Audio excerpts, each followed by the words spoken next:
Welcome back to Amerisogyny. I'm your host, Hannah Blue. You're listening to episode 65. I'm with her. We're talking about female empowerment in 2024. Now, I didn't release an episode last week because I am working on a very big project for my company, 21 Blue Lash. And it takes a lot of my time. But I'm not complaining because I could not be prouder of this project. I only hope it will be well received and that it will inspire hope. I'm a very good writer, but I don't draw very well. And that has held us back. When I say us, I mean 21 Blue Lash. That has held us back for at least a year and a half. Because the ideas in my head, some artists have tried, but they just couldn't get it right. And it's not their fault because some of the ideas, well, all of the ideas in my head have never been seen before. My ideas are a bit unorthodox and outside of the box, and that's the way I've always been. But I finally found a way to get the ideas out of my head and into a tangible form. But preparation also means protecting your product. I firmly believe in trademarks and copyrights because let me tell you, we are living in an age where very few invent things on their own. They're taking shortcuts. They're taking the easy way out, meaning writing. They're stealing other people's content. And make no mistake, if you have good content, somebody's going to steal it, put their name on it, go viral, and make lots of money. It's been done time and time again. And I'm going to make sure it does not happen to me or my company, 21 Blue Lash. So I'm taking my time. I'm making sure once this project drops, it's going to be protected because I'm working too damn hard on it to let somebody steal it. Now that's that. A lot has happened since my last episode dropped. And by now, everybody around the world knows President Joe Biden has dropped out of the race against Donald Trump, and he has nominated Kamala Harris. Now, in my last episode, I said America would burn itself to the ground before it elected a black woman. Well, I'm going to have to scale that back a little bit because America, half of us, have showed up and showed out and showed support for Vice President Harris, and I couldn't be happier. Let me tell you what you already know if you've been listening to me for a while, listeners. My vote is with Kamala Harris. I am with her. I am with every woman who stands to make a difference in the lives of others. Number one on the ballot is abortion rights. I would vote for a 9-legged dog before I voted for Trump. But anybody who thinks the government has the right to tell women what to do with their bodies, I am not going to vote in that person as my president. Women should have the right to decide if and when they want to have an abortion. Period. We do not need our government here in the U.S. telling us how to regulate our bodies. That, ladies, is a no-brainer. And that's not the only issue on the table. We, for the second time in history, now have the opportunity to have a female president. Do you know how monumental that could be for us, ladies? For years, we have heard men say, we are the weaker sex. We're too emotional. We're not strong enough. Listen, women can do anything we set our minds to, and that includes being the president of the United States of America. So I am hoping and praying that we get it together as a country and defeat Trump and all of his supporters, because we cannot allow this man back into the Oval Office. He wants to use it as a source of power and retribution to punish his enemies, and that is not what being president is all about. He is racist, he is homophobic, and he is also a rapist. Jean Carroll took him to court and won $83.3 million. Why? Because a jury believed he's a rapist. That man is evil. And that's all I'm going to say on that subject because we have a show to do. This is about women's empowerment. And I'm going to talk about some ladies in the U.S. and in Venezuela. I think these ladies are very brave, and I have a lot of respect for both of them. Now, a faithful listener sent me an email and said that they really liked my food episode and it really helped their mental health. So I said, okay. For my next episode, I'll be sure to include some recipes, and that's what I've done. I'm going to be providing some healthy recipes because in addition to my project that I've been working on, I have also began strength training. And I found a wonderful bodybuilder on YouTube. Her name is Melissa Neal, and she works with women who are going through perimenopause and menopause, and she helps them with diet and exercise. And I mean, some of her recipes, I'm going to tell you, they're fire.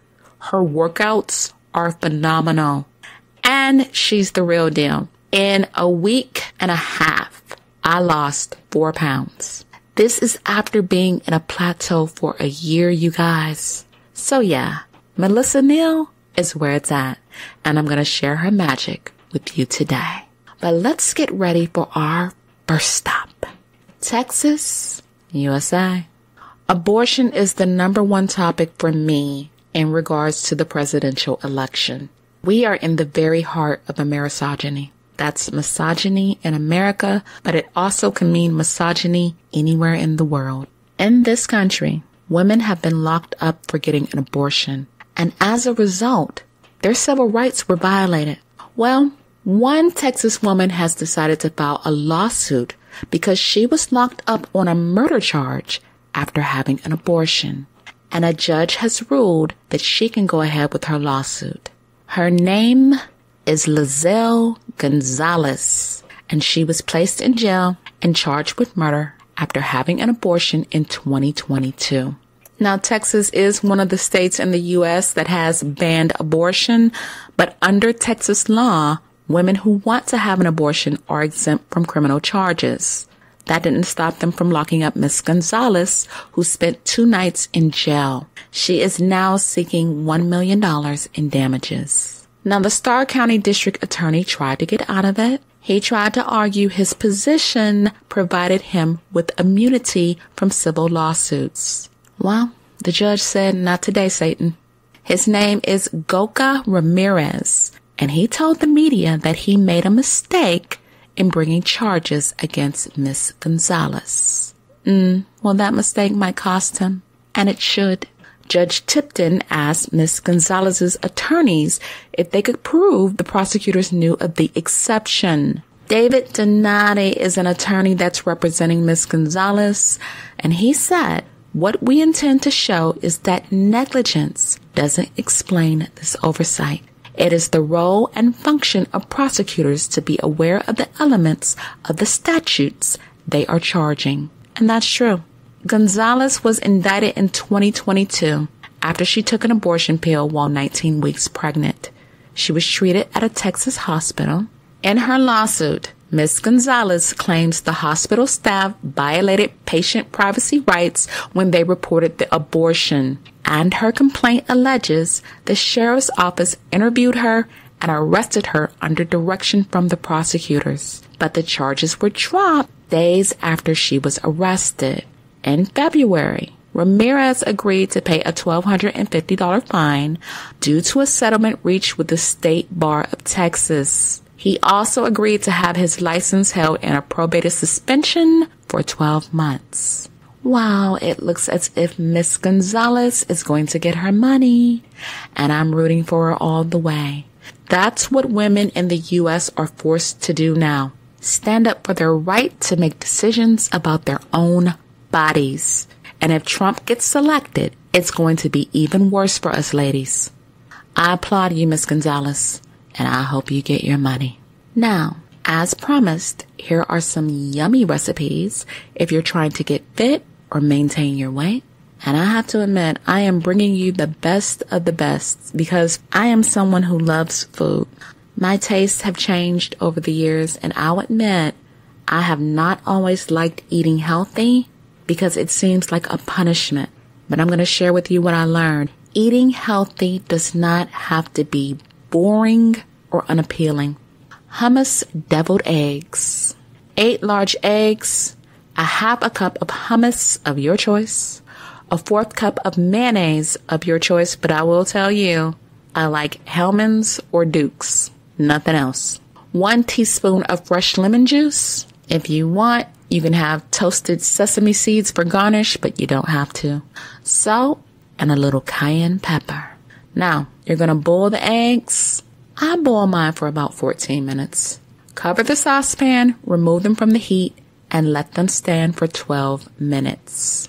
Then you're going to drain the eggs and crack the shells. Fill the pan with cold water and add ice cubes. Let the eggs stand until they're cold. This makes peeling the eggs easier.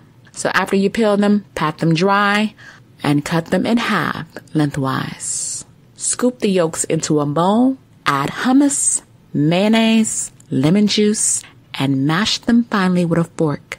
Add the salt and cayenne pepper, and you can pipe or spoon the filling into the egg white halves. And then garnish with sesame seeds or not. Either way, these are some of the best deviled eggs I have ever had. Plus, ladies, when you're trying to lose weight, protein is important when you're weightlifting. So if you're struggling to get 150 to 200 grams of protein a day, definitely add eggs to your menu. Eggs are a wonderful source of protein. Next up is a recipe I got from Melissa Neal. Now, this was found totally by accident. I love ice cream, but it's one of the things that I had to give up because it's high in fat, and for me, it's inflammatory. As we get older, inflammation becomes our enemy, ladies, and we have to do what we can to avoid it. The Mediterranean diet is really not a diet, but it is a list of foods that are non-inflammatory. I call this high-protein ice cream. Here's the recipe. It's 3 ingredients. 1 cup of frozen blueberries or strawberries, any plant-based milk of your choice, coconut, almond, or oat, but I gotta tell you, coconut milk is my go-to. It's creamy, and no matter what I put it on, be it my oatmeal or in this recipe, it is absolutely delicious. The 3rd ingredient you're gonna need is 2 scoops of protein powder. Now, I use Premier, the vanilla, and the chocolate. For this recipe, the vanilla works best for me. So what you're going to do is place your frozen fruit into a blender, add 2 scoops of the protein powder, and here's where you want to eyeball your plant milk, because if you put in too much, it's going to be too runny like a smoothie. I say do maybe 3 tablespoons at a time until you get the right consistency. And when you do, it will be the consistency of ice cream. And I'm telling you, this is the best alternative to full fat ice cream I have ever tasted. And I found it on her YouTube channel. She's also on TikTok, but you guys know I don't watch TikTok. My next recipe, grilled chicken salad. Now, I don't know too many people who don't know how to make a chicken salad, but here's the thing. Chicken breasts can be so dry. And I don't know about you, but I hate dry chicken breasts. Now, my sister, she loves dry chicken. Me, it has to be juicy. So let me give you 2 tips to help you get the juiciest, tastiest chicken breasts. Take 3 to 4 large chicken breasts. You can split them in half or not, but I found it's easier to split them in half, to tenderize them, and to let the marinade really get inside the chicken. Marinate the chicken breasts in a half cup of Olive Garden's Italian dressing, 1 packet of ranch seasoning. I use Food Lion, but if you want to use Hidden Valley Ranch, you can. And 1 jalapeno pepper, seeded. Now, if you like it spicy, keep the seeds in, but for me, I take them out. Marinate the breasts for at least 2 hours, but in my opinion, they're even better if you do it overnight. Take them out the next day, grill them up, and put them over a nice bed of salad greens, butter, romaine, or iceberg lettuce, whatever you like. Toss in some tomatoes and cucumbers. One good thing about North Carolina, I will say, they have some bomb homegrown produce. I love the pickling cucumbers, and I love tomatoes when they're half red, half green, and they snap when you cut them. Oh my God, they're so good, guys. Throw those in your salad along with some carrots, beets, mushrooms, peppers, any veggies you like. Now, don't go putting oxtails or slabs of ham in your salads thinking you're going to lose weight, ladies. The chicken is your protein. Arrange the grilled chicken on top of your veggies. And I top mine with a homemade honey mustard vinaigrette. I eyeball the ingredients until it tastes right to me. And that's the great thing about vinaigrette. You can mix and measure until your taste buds are happy with it. And where can you find a good honey mustard vinaigrette? Google, of course. Type in Mediterranean diet honey mustard vinaigrette, and you'll find some good recipes. Now for our last healthy recipe, honey orange glazed sweet potatoes. Another thing I love about the Mediterranean diet, you don't have to give up anything. You can eat everything. I don't like diet plans that exclude things. I think we need to eat all fruit and all vegetables. And this gives you the flexibility to do it.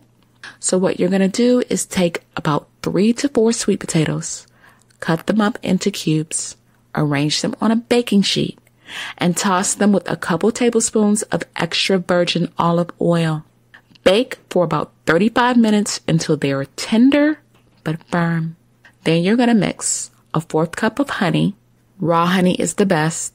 A teaspoon of cinnamon, a teaspoon of nutmeg, and the juice of 1 large orange or 3 clementines. Pour the glaze over the sweet potatoes, then put them back in the oven for 10 minutes.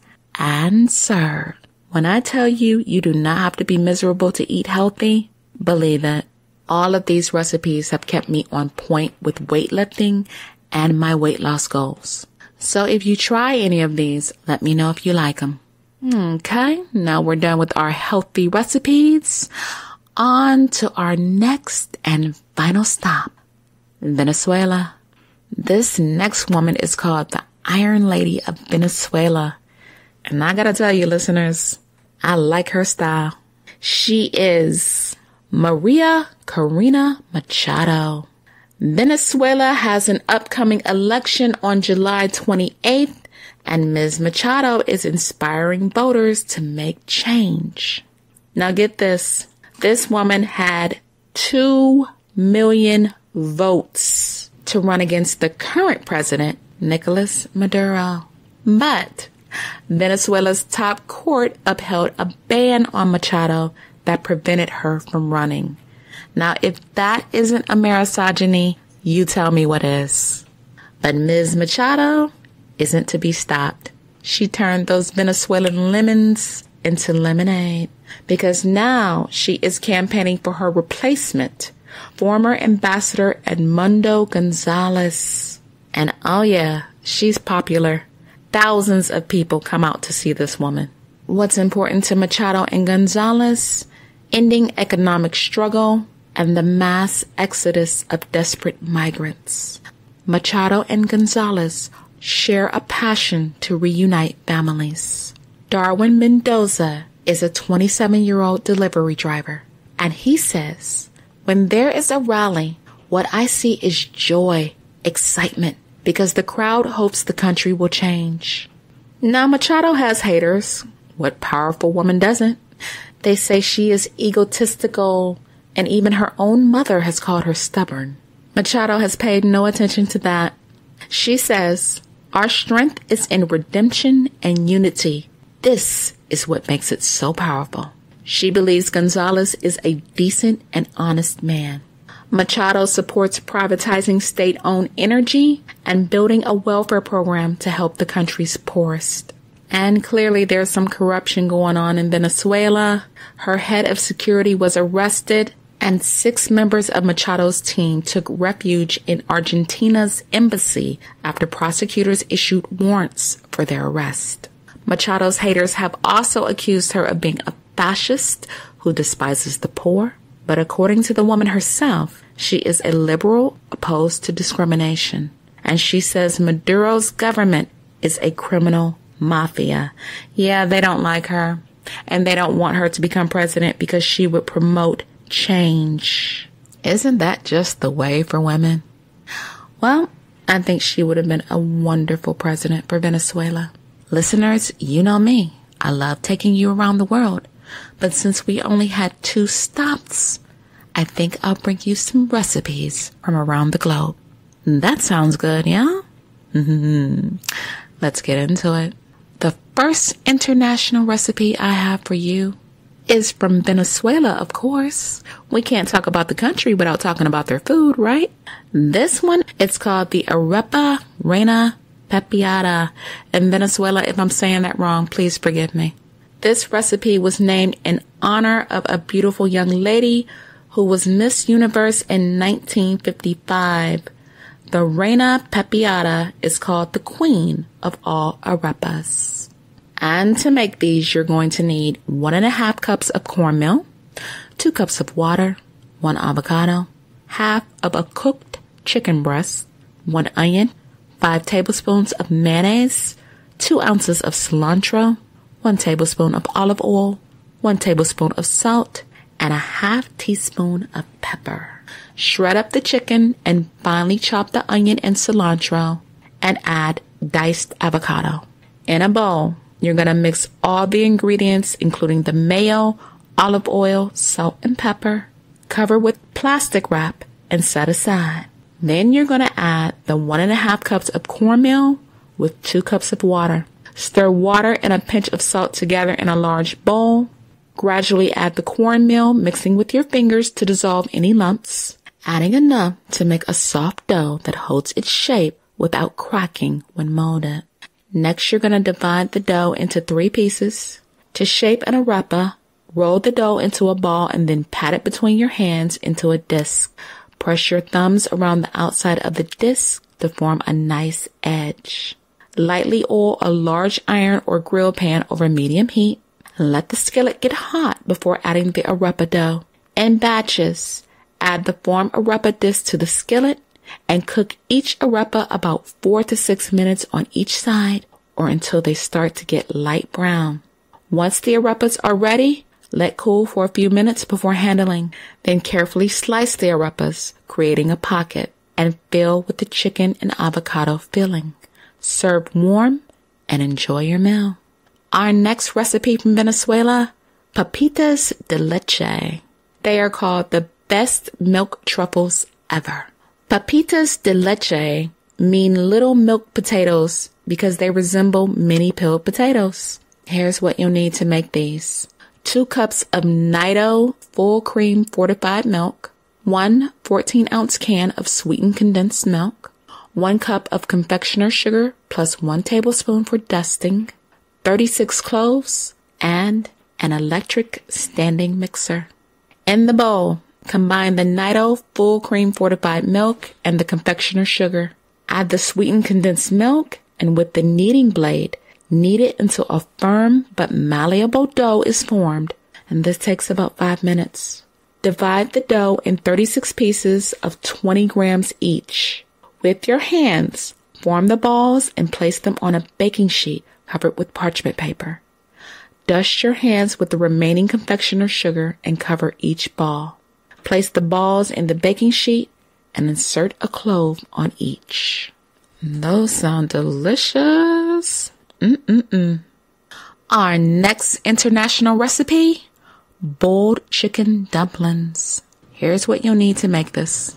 4 dried shiitake mushrooms. If you don't have dry, you can use fresh. 3 scallions, 1 cup of jicama, 1 pound of ground chicken, a half cup of olive oil, 1/4 cup of soy sauce, 1 tablespoon of sugar, salt, 2 packages of round dumpling wrappers, and rice vinegar. If you don't have fresh mushrooms, here's how to rehydrate them. Place them in a bowl, pour hot water over them to cover, and weigh them down with a saucer or jar to ensure they stay submerged. Leave overnight. The next day, drain the mushrooms and squeeze them to remove the excess water. Finely chop the mushrooms, scallions, and jicama. Mix the vegetables into the chicken, then add olive oil, soy sauce, sugar, and salt. Mix well to combine. Next, you're going to test the mixture. Boil a small amount of water in a saucepan and use a spoon to scoop out about a teaspoon's worth of the chicken mixture. Place the spoon with mixture into the water and boil for 2 to 3 minutes until it's cooked through. Taste and, if needed, adjust the seasonings. Set up your workspace with a small bowl of water, a tray or sheet pan covered in a kitchen towel, and plenty of paper towels. Fill each dumpling by wetting the edges of the wrapper with water and folding the wrapper in half with some of the filling inside to create a half circle. Pinch the edges firmly to seal. When making dumplings, begin with a small amount of filling so that they're easier to work with, and increase the amount as you get used to the technique. Put the filled dumplings on the cloth-covered tray. To cook the dumplings, bring a large pot of water to a boil and drop a few dumplings into the water. When the dumplings float to the surface, add a cup of cold water to the pot. When the water reaches a boil for a second time, the dumplings should be done. And serve with bowls of vinegar or a mixture of equal parts of rice wine vinegar, soy sauce, and a few drops of sesame oil. I don't know anyone that doesn't like Chinese food. Those sound delicious. I have 2 more recipes for you, and then we can get back to our weekend. Our next recipe is jollof rice, and it comes from Nigeria. My sister makes this all the time. I've never had it, but the next time I'm in Ohio, I'm going to have her make it for me.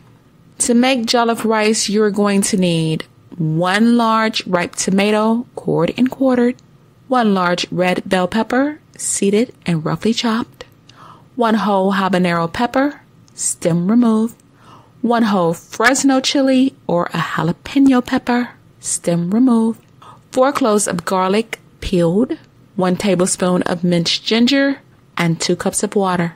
For the rice, you'll need 1/3 cup of olive oil, 1 red onion, diced, 1 teaspoon of salt, 1/4 cup of tomato paste, 2 tablespoons of smoked paprika, 1 teaspoon of curry powder, 1 teaspoon of cumin, 1 teaspoon of dried thyme, a 1/2 teaspoon of fresh ground pepper, 1/4 teaspoon of turmeric, 2 1/4 cups of basmati rice, a bay leaf, a tablespoon of chicken bouillon paste, 1/4 cup of chopped green onion for garnish, optional, and 1/4 cup of cilantro, also optional.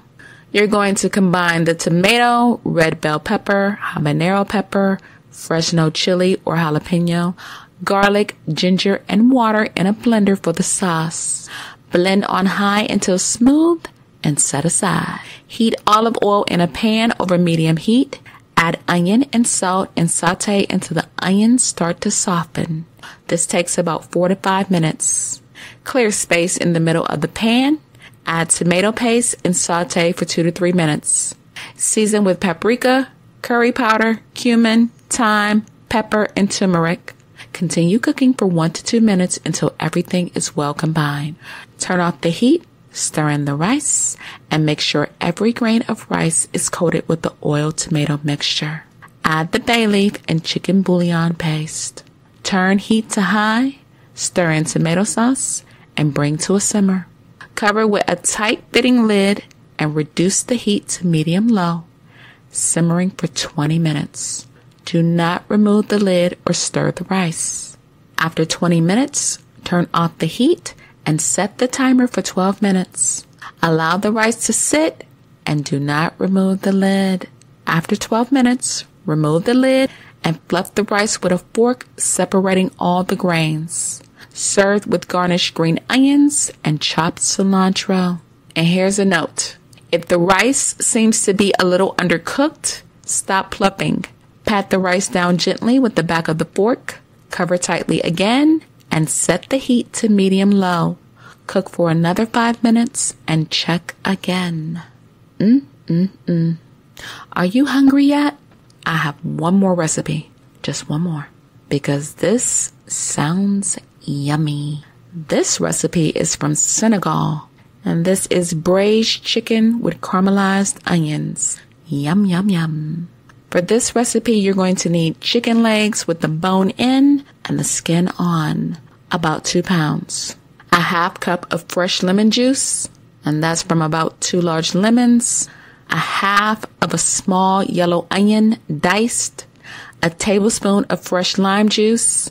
1 tablespoon of neutral oil, like vegetable or peanut. 1 Scotch bonnet or habanero pepper, but I'm pretty sure you can use a jalapeno in this as well. And 1 tablespoon of kosher salt. For the yassa, you'll need 1 tablespoon of neutral oil, such as vegetable or peanut. 3 medium yellow onions, thinly sliced. 3 cloves of garlic, minced. 1 teaspoon of Dijon mustard, but this is optional.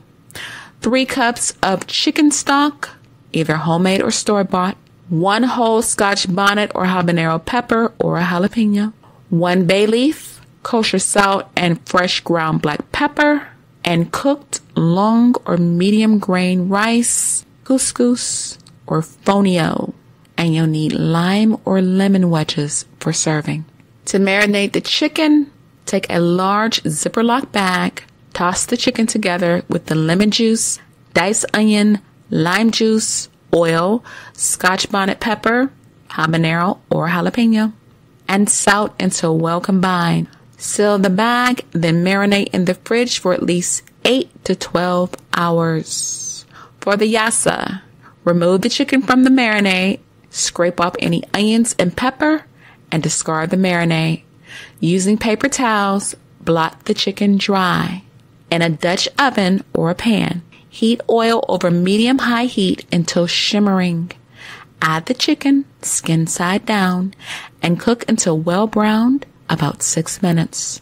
Using a thin metal spatula, turn the chicken and cook on the second side until brown, about 5 minutes longer. Remove from heat and transfer the chicken to a platter. Lower the heat to medium, add the sliced onions and cook, stirring frequently until the onions are softened, maybe for about 7 minutes. Continue to cook, stirring and scraping frequently until the onions are dark brown and caramelized, about 15 minutes. Stir in the garlic and mustard and cook until fragrant and slightly softened for about 1 minute. Add the chicken stock, Scotch bonnet pepper, habanero or jalapeno, bay leaf, and chicken along with any accumulated juices, nestling chicken pieces into the onions, season lightly with salt and pepper. Bring to a boil over high heat. Reduce the heat to medium-low and cook, gently stirring and scraping the bottom of the pot until the chicken is cooked through and beginning to fall from the bone. This might take about 1 hour. Season with salt if needed and serve with rice, couscous, or fonio, and garnish with the lemon or lime wedges. Now that sounds amazing. I'll be honest with you guys, I have never liked cooking. I love to bake, but if some of you out there make these recipes, be sure to let me know. Well, folks, I brought you a lot of good information on 2 brave women and lots of delicious recipes. And with that, I'm out of time. If you learned anything in today's episode, feel free to follow me. By now you know where. Podbean, Samsung, Spotify, Apple Podcasts, YouTube Music, iHeartRadio, and more. For the 45% of women who voted blue in the last presidential election, I implore you, please do not skip this election. This is the biggest, most important election for women in the U.S. The time for standing up for women and supporting women is now. I was listening to D.L. Hughley the other day, and he said a lot of points that I agree with. He said if you can't give any reason as to why Kamala Harris would be a worse president than Donald Trump, if you cannot list anything remotely close to the evil deeds that this man has done, he's not trying to hear you, and neither am I. For the black women who said they're not going to vote for Harris, I agree with Dio when he said you are jealous, and you are. Take it any way you like. And he also said, if you don't believe in dating or marrying black women, but you have something bad to say about Kamala Harris, he's not trying to hear you. And guess what? Neither am I. Sit this one out and get left behind. Because the rest of us have a job to do. And we cannot, in his words, afford to tarry. We have a job to do, America, and that is to keep Donald Trump out of that office. And that's all I'm going to say on that. The weekend is here, you guys. So I want you to be easy, be good to yourselves, and be good to each other. I will be back with more stories. And stay tuned for our latest project coming from 21 Blue Lash. And until then, have the best weekend ever.